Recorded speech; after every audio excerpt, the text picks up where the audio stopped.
Welcome to a new season of Deep Dive. My name is Kirk and I'm your host for this episode, and I'm so glad that you chose to join us. Thanks for taking the time to tune in with us, whether you are tuning in on a podcast, wherever you consume that, or whether you are watching us online in the videocast. We're glad that you're with us. This season on Deep Dive, we're doing things a little bit different. Usually we would have a short format where we talk for 5 to 7 minutes about one of the recent sermons at St. Albert Alliance Church. This season, we're doing a longer format. We'll be in podcast and videocast format still, but it'll be a little bit longer, and we're going to have some different segments. Each week you will hear us talk about the most recent sermon at St. Albert Alliance Church. Sometimes that'll be me asking the preacher questions. Sometimes it'll just be me talking about the sermon that I preached the week previous. We're also going to do segments where we have guests on, where we talk about questions that maybe you're asking or maybe questions that I've heard around the church. And then at the end of the season, we're going to have a bonus episode where there's going to be a Q&A with young adults, just being able to ask whatever questions they have about the series that we're in. The series we're in is called Deconstructing Faith.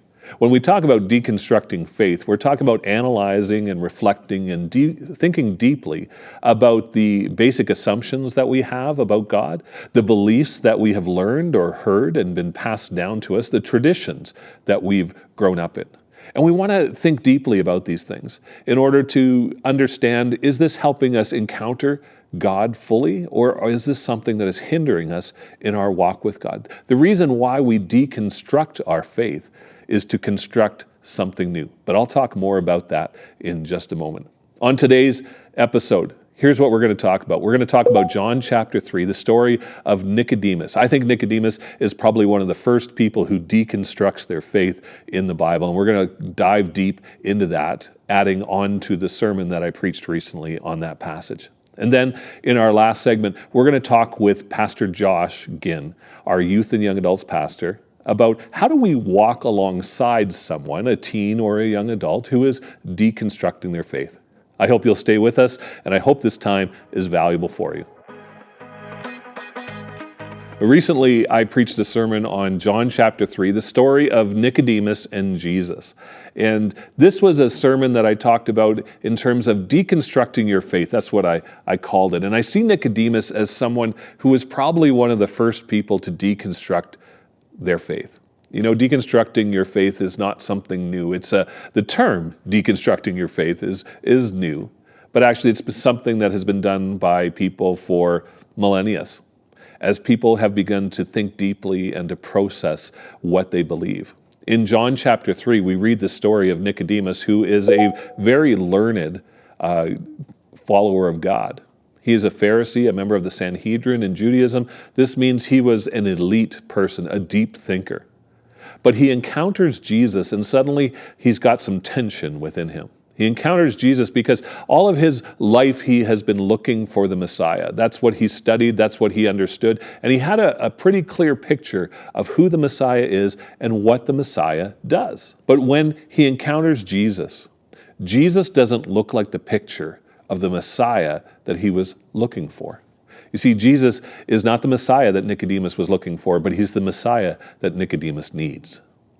And so Nicodemus comes after dark to meet with Jesus when nobody would see him sneaking into the house to ask Jesus the question, which is really, it's not spoken in John chapter 3, but it is the underlying text. It is the subtext of the conversation. Are you the Messiah? That's what Nicodemus wants to know. And he begins to talk with Jesus and to deconstruct his faith. And you see, whenever we come up against something that doesn't fit with the faith that we have been passed down, the faith that we have learned, or even just some things that we have assumed about faith, whenever in life we encounter something and we bump up against it and it begins to rub and create this tension, there's an opportunity for us to deconstruct our faith and create something new. This is what Nicodemus is doing. He's got this tension because Jesus doesn't quite fit what he expects. And yet Jesus is doing some incredible things. He says, Jesus, we recognize that your teaching is incredible. We recognize that you are someone from God because of the miracles you do, but you don't quite fit the mold of what we expect. And so there's this rubbing going on. And so Nicodemus has this opportunity to deconstruct and to reconstruct a faith that actually will last and help him thrive. When we deconstruct something, we do not deconstruct it in order to just get rid of it. That's called destruction. We want to deconstruct in order to reconstruct. Think about it this way. A number of years ago, my wife and I, we bought a house, and we moved into this house, and the previous owner of the house, in the basement, they had constructed this elaborate workshop. This was a carpenter's house. And so this carpenter had created a vacuum system, had created workbenches, had created all these things throughout the basement that they needed to do their job. Britton and I bought the house off of this guy. We move in. We don't need a workshop. I am not a carpenter by any means. In fact, what we need is actually a family room because we have 3 growing kids. And so in order for that house to actually fit the need of our family, we had to deconstruct the basement. Now, we deconstructed the basement, but we didn't leave it deconstructed. We actually constructed a family room. This is what we want to do in our faith. When we come to this place like Nicodemus, where something is rubbing, something doesn't seem to fit, we need to begin to think deeply about our faith, about the belief that is rubbing, the thing that we're having questions or doubt about, and we need to deconstruct it, see what God has to say. Remember what we talked about in that sermon, that when we have questions and doubts, we need to align ourselves with God and let the Spirit begin to work in us. So we deconstruct in order to reconstruct a faith that will help us survive and thrive whatever life throws at us. And so that's what Nicodemus does. But there's this tension in the deconstruction. And in John chapter 7, the second time that we see Nicodemus, we get to realize the tension that Nicodemus is in. You see, Nicodemus is still part of the Sanhedrin. He's still a Pharisee. He's still part of the old faith structure that he has been deconstructing. And he wants the Sanhedrin in that moment to hear Jesus out. You see, he understands that there's something there, that Jesus is the Messiah. So he wants to hear Jesus, but at the same time, he's remaining part of the establishment that he recognizes is a problem. And there's this tension there. And when we come to this place of deconstructing our faith, there's often a tension. There's this tension about what do we do with the past? What do we do with people who actually are not in agreement with the reconstruction that we've been doing? There's a principle that I want you to think about. It's that we need to honor the past, honor the belief systems that we came from, honor the people who gave us those belief systems, but we also need to create something new. This new faith that is more in keeping with God wants for us. And there is this tension between honoring and constructing this new thing. And you know, we can walk in this journey like Nicodemus, where he wants to honor his past. He wants to honor the heritage that he has, but he wants to embrace a new faith. In fact, you know what? Deconstructing your faith is actually honoring of your faith. To think deeply and to process deeply the theological concepts that maybe your parents taught you or your Sunday school teacher or somebody else that you deeply respect taught you, this is honoring of the people who taught you these things.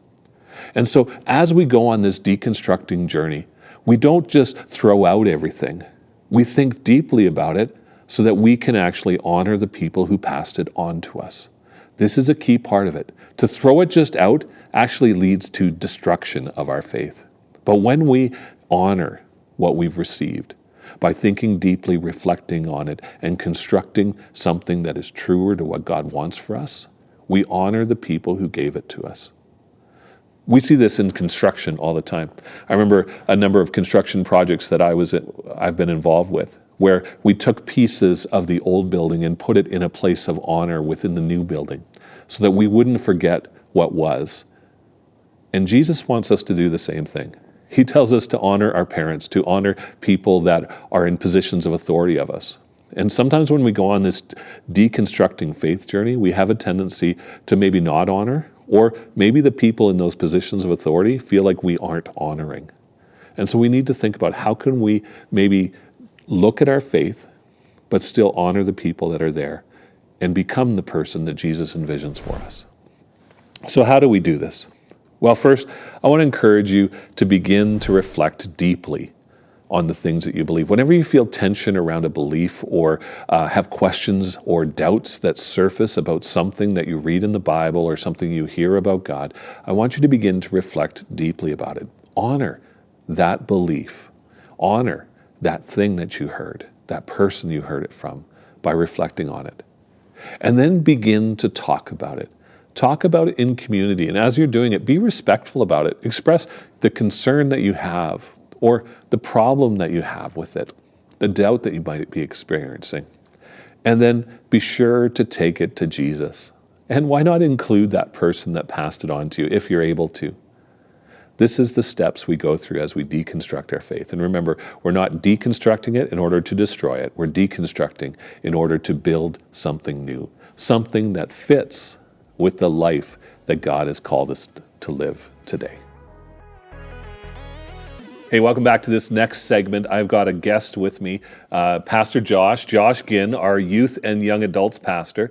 And the reason I've got him with us is because, on Sunday, when we opened up this Deconstructing Faith series, there's a lot of parents that expressed to me just a thankfulness for being willing to engage in this conversation, but also wanting to find some way for their kids to hear what we were talking about or to experience that. And it got me thinking, how do we journey alongside someone who is deconstructing their faith? And so I thought, who better to ask than our own youth and young adults pastor, Josh Ginn. And so Josh, that's the question. How do we journey alongside someone who is deconstructing their faith?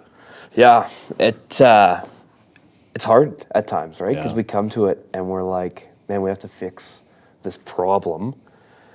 So, the first step, and we talked about it on Sunday, but is to not be in that mindset, right?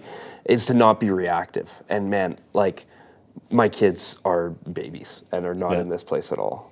But Jack's not deconstructing his faith No, yet. not so much. They're, as a 1-year-old, it's pretty surface level, right? Right. But man, as I think about it as a parent, as those conversations might happen in a few years, a few years, that'll be really hard.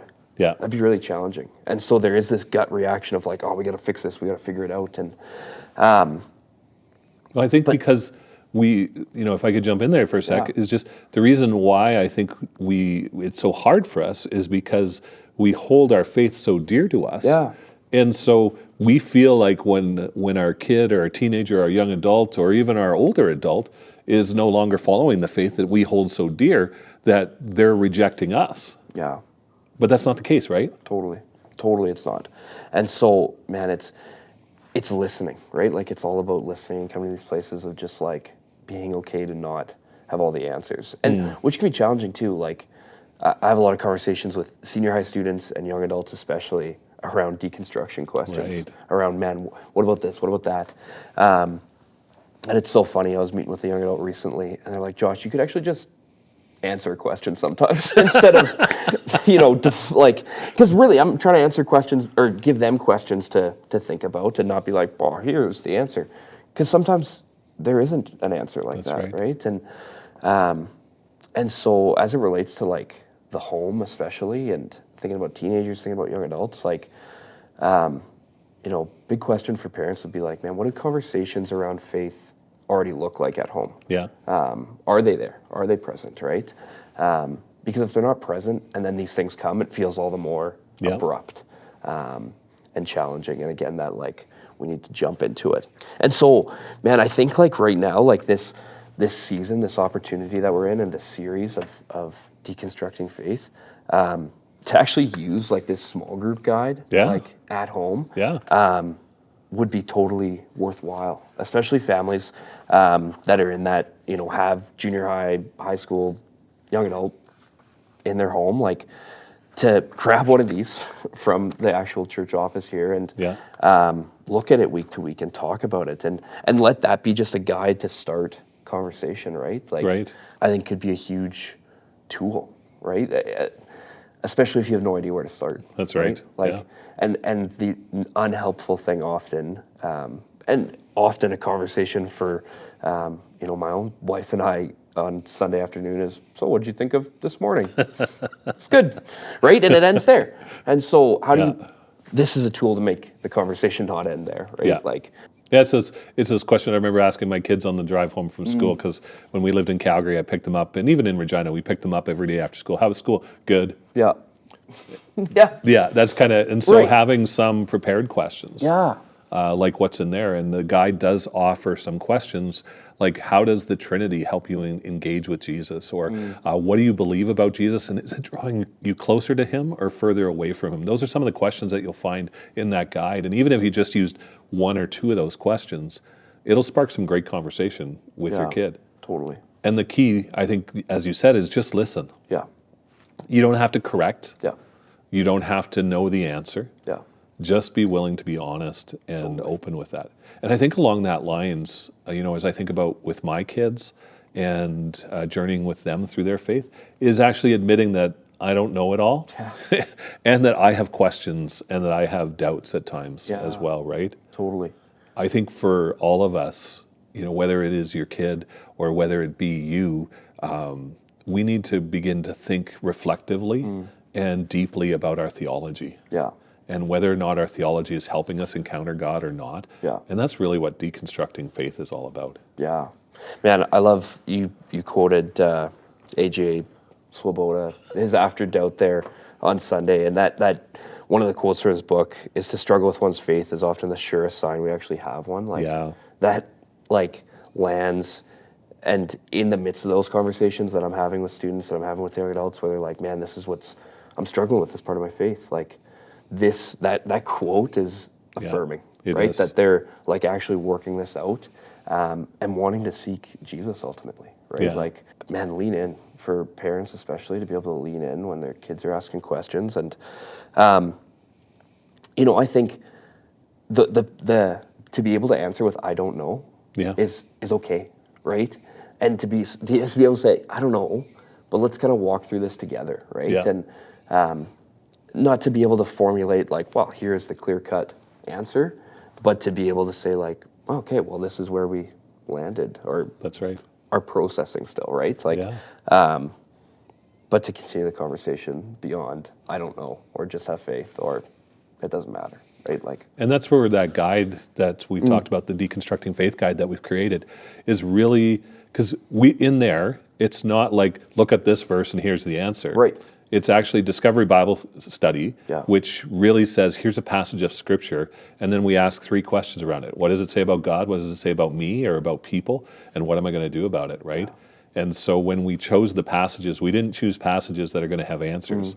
We chose passages that are related to what we're talking about, that are going to cause you to actually think and process and discover what God says and what his answer is, rather than what our answers are. And so I think doing that as family, as you suggest, just creates that natural space together to process and say, here's what God is saying. Now, what does it reveal, and what am I going to do about it? So, Totally. Cool. Yeah. Well, any last thoughts for us, Josh?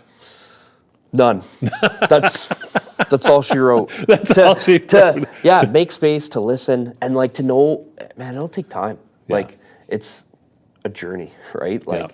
As I think about different students, think about my own faith walk, my wife's faith walk, from the point of being in high school to today, it took time. It took time. There's a lot of things that happened, right? And Jesus was in the midst of it, and there was times of discontentment and times of frustration, but Jesus still showed up in the midst of all that. And so that's a good give thought. it time. That's a good thought, because when we think about our own journey, it took time for us to get to where we are in our faith. Yeah. So why would we think it's any less for our kids? Totally. We might hope it would be less. Yeah, totally. But the reality is they're on their own journey. Yeah. And it's going to take as long as it does with Jesus. And Yeah. as if we can keep pointing them to Jesus, Yeah. that's the key to all of it. Well, thanks, Josh, for joining us and talking with us on Deep Dive today. Yeah. Happy to be here.